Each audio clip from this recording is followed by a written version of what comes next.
অনেকেই আমার ভিডিওতে পিঠা বানানোর সাজ আর আমার পাটা-পুতা দেখে জিজ্ঞাসা করেছিলেন কোথা থেকে নিয়েছি। আজকে আপনাদের সাথে শেয়ার করব আপনারা কোথায় পাবেন। সকালে এখন নাস্তা করতেছি। অনেকেই ভাবেন আপু মনে হয় অনেক ডায়েট করে। আসলে আমি অনেক ডায়েট করি না। একদিন ডায়েট করলে আরেকদিন মন ভরে এ ধরনের খাবার খাই। এখানে মাফিন আছে, চকলেট কুকিজ আছে, কফি আছে। আজকে সকালে একদম ফুল অফ সুগার আর কার্বোহাইড্রেট দিয়ে ব্রেকফাস্ট করতেছি। কারণ বাসায় ছিল, চিন্তা করলাম খাই। আর আমার এই ধরনের খাবার খুব ভালো লাগে, আমার পছন্দ। আমি যখন ডায়েট করি আমার খুব কষ্ট হয়, কারণ যারা এই ধরনের খাবার পছন্দ করে তাদের জন্য ডায়েট করাটা খুবই ডিফিকাল্ট। আমার একটা ফ্রেন্ড আসছিল আমার ছোট ছেলেকে দেখার জন্য। ও আসার সময় আমাদের সবার জন্য কিছু না কিছু নিয়ে আসে। তো এখানে আমার ২ ছেলের জন্য একটু একটু স্ন্যাক্স নিয়ে আসছে। আর প্রত্যেকটা খাবার এত মজার ছিল। আমার বাচ্চাদেরকে আমি কম দিছি, সবচেয়ে বেশি আমি খাইছি। এই সবগুলো খাবার আমার পেটে 80% গেছে, ওদেরকে আমি অল্প অল্প দিছি। তো এখানে কিছু স্ন্যাক্স, আর এটা আমার জন্য নিয়ে আসছে। এই গিফট সেটটা আমার খুব পছন্দ হয়েছে, স্পেশালি এই মগটা। আর এখানে তো টি আছে। আমার মগ বা এই ধরনের গিফট খুব ভালো লাগে। আসলে সবার জন্য এত কিছু আনার কোনো দরকার ছিল না। আমার ছেলেকে দেখতে আসছি, অতটুকুই এনাফ। আমার বাচ্চাদেরকে কেউ দেখে যদি মন থেকে আদর করে, ভালোবাসে আর ওদের জন্য দোয়া করে, আমি অনেক খুশি হই। গিফটের থেকে যখন আমি দেখি তার চোখে মুখে আমার বাচ্চাদের জন্য মায়া, ভালো লাগা, আদর। কারণ আমি বুঝি যে কে আমার বাচ্চাটাকে মন থেকে আদর করছে, কে আমার বাচ্চাটাকে মন থেকে ভালোবাসতেছে। মানুষের কথা শুনলেই বোঝা যায়, এবং মানুষের ফেস দেখলেই আমি বুঝতে পারি। সো গিফট আসলে বড় কিছু না। তারপরও দেখা যায় আমরা একজন আরেকজনের বাসায় গেলে, ছোট বাচ্চা থাকলে খালি হাতে যাই না, কিছু না কিছু নিয়ে যাই। অনেক মানুষকে দেখেছি অনেক গিফট করেছে, আমাকে দিয়েছে, বাচ্চাদেরকে দিয়েছে, কিন্তু মন থেকে দেয় না। সেই গিফট দেওয়ার পিছনে কোনো না কোনো স্বার্থ ছিল, বা হয়তো বা কোনো কিছু উদ্দেশ্য করে সেই গিফটটা দিয়েছে। আমার ফ্রেন্ডকে বলতেছি নেক্সট টাইম কোনো গিফট নিয়ে আসবে না, কারণ তুমি মন থেকে আমার বাচ্চাদেরকে অনেক পছন্দ করে ভালোবাসো, সেটাই আমার কাছে অনেক বেশি ভালো লাগে। এই গরমে বাসায় অনেক মাছি ঢুকে উইন্ডো খুললে, আর এই যে আমার বড় ছেলে মাছি দেখলে কেমন করে একটু দেখেন। কোথায় কোথায় মাছি? There. That was good.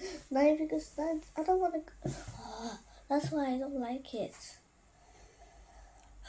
মাছি তো কারো কিছু করে না, করে? No, I ও তো don't. ছোট্ট একটা জিনিস, But তুমি তো অনেক বড়। what again? That's why I don't like to sit down here. তো মাছি আসতেছে, মাছি তো দূরে দূরে আছে।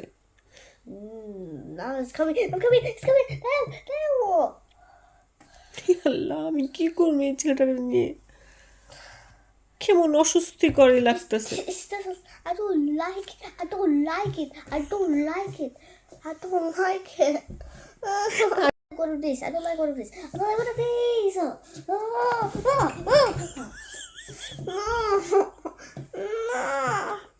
I want to. I don't. No. I don't want. I don't want to.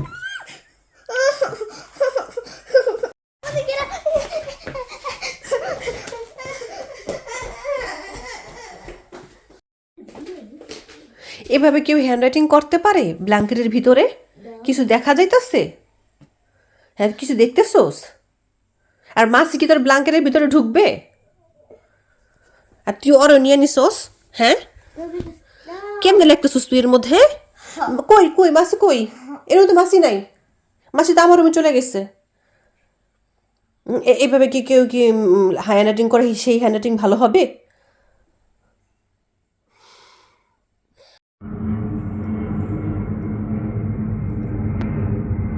আমার বড় ছেলেটা মাছি একদম সহ্য করতে পারে না। একদম বলতে একদমই না। ওকে মেরে ফেললেও ওর সাথে মাছিকে রাখা যাবে না। ও যে রুমে মাছি আছে সে রুমেও থাকবেই না। তো এটা যখন সামার আসে আমার জন্য খুবই পেইনফুল, কারণ ও এত বিরক্ত করে। আর মাছি তো পুরা বাসায় ঘুরে, ও একদম পাগলের মতো হয়ে যায়, কান্নাকাটি চিকরি পুরা 12টা বাজায় ফেলে। যাই হোক, রান্নাবান্না শেষ। একদম অনেক কিছু রান্নাবান্না করছি, অলমোস্ট 4 থেকে 5টা আইটেম, আরও ফ্রিজে কিছু ছিল। রান্না শেষ করে বাসা ক্লিনিং করে নিজে গোসল টোসল করেছি। বাইরে যখন একটু তাকাই মাঝে মাঝে এত ভালো লাগে দেখতে। তো খুবই ভালো লাগতেছিল ওয়েদারটা। আবার সুন্দর যখন একটা শীত যায় আরও বেশি ভালো লাগে। আমি যতবারই আমার শাঁসটা দিয়ে পিঠা বানাই, কেউ না কেউ কোশ্চেন করে, আপু এই সাজ কোথায় পাওয়া যায়? আবার পাটা পুতা দিয়ে ভর্তা করলে অনেকে জিজ্ঞাসা করেন। তো আমার পাটা পুতার সাজ হচ্ছে বাংলাদেশ থেকে নিয়ে আসা। এখান থেকে আমি কিনি নাই, কারণ আমি অনেক দিন হয়েছে, কয়েক বছর হয়ে গেছে, ৬ থেকে ৭ বছর হয়ে গেছে। এত আগে আমি বাংলাদেশ থেকে নিয়ে আসছিলাম। আর এখন এগুলো অ্যাভেলেবেল পাওয়া যায় হচ্ছে ব্যাকটন কাঁচা বাজারে। এখানে গেলে আপনারা সাজ পাবেন, পাটাপুতা পাবেন, বটি পর্যন্ত আছে এখানে, বেলুন ফ্রি সব কিছু আছে। এখন তো সব জায়গায় অ্যাভেলেবেল, তবে এই কাঁচা বাজারে সবসময়ই থাকে। গ্রিন স্ট্রিটে সামটাইমস দেখি, সামটাইমস দেখি না, কিন্তু এখানে আসলে আমি কোনোবারই দেখলাম না যে খালি আছে। এখানে বেলুন ফ্রিও পাবেন খুব সুন্দর বাংলাদেশি স্টাইলে। আশা করি এখানে আসলে আপনাদের দেশি স্টাইলের অনেক কিছুই পেয়ে যাবেন। এটা অনেক বড়, এটার মধ্যে বাংলাদেশের সবকিছুই মোটামুটি পাওয়া যায়। এখন আমি শান্তিতে একটু বাজার করি। সবাই ভালো থাকবেন, সুস্থ থাকবেন। আল্লাহ হাফেজ।